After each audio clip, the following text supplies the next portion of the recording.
Dans le laboratoire de la boulangerie-pâtisserie du Gonivon, à Champs-sur-Drac, on s'active depuis 3 heures du matin. Ici, on fait maison les croissants, les gâteaux et le pain, bien sûr, et tout cela à base d'une farine bien spécifique.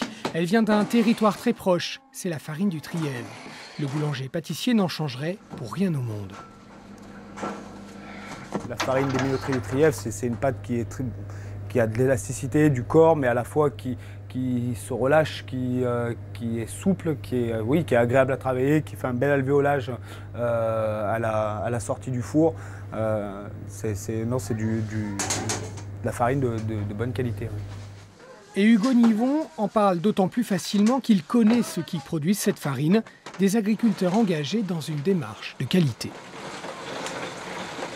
C'est un groupement de cultivateurs qui mettent leur blé en commun et donc c'est uniquement des cultivateurs qui cultivent sur le plateau du Trièves, d'où l'appellation valorisation des céréales du Trièves. Et c'est important, bien sûr que c'est important, on n'a pas besoin d'aller faire travailler des gens à droite à gauche alors qu'à côté de chez soi on a la qualité. Ce pain que les clients se disputent est issu de ces terres, autour des villages de Mins et de Clel, au pied du col de Luce-la-Croix-Haute. Un territoire de montagne, à 800 mètres d'altitude, au climat très marqué.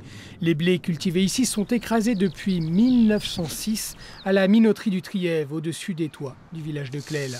Un moulin que la famille Coréard a modernisé au fil des 4 générations de meuniers. À l'époque, on portait des balles de farine de 100 kg. Après, on est passé aux 50 kg. Aujourd'hui, avec le matériel qui se fait aujourd'hui, il y a moyen de réduire la peine de ce travail. Donc dernièrement, on s'est équipé d'une ensacheuse automatique et d'un palettiseur qui est capable d'emballer 10 tonnes de farine à l'heure. Hein. Un seul opérateur est capable d'emballer cette quantité-là. Cette modernisation est à l'image de la croissance de la filière locale Valsetri, valorisation des céréales du Trièves. Elle a été mise en place il y a 15 ans, à l'époque de la vache folle. Meuniers et agriculteurs ont alors joué la carte du circuit court et de la qualité concertée.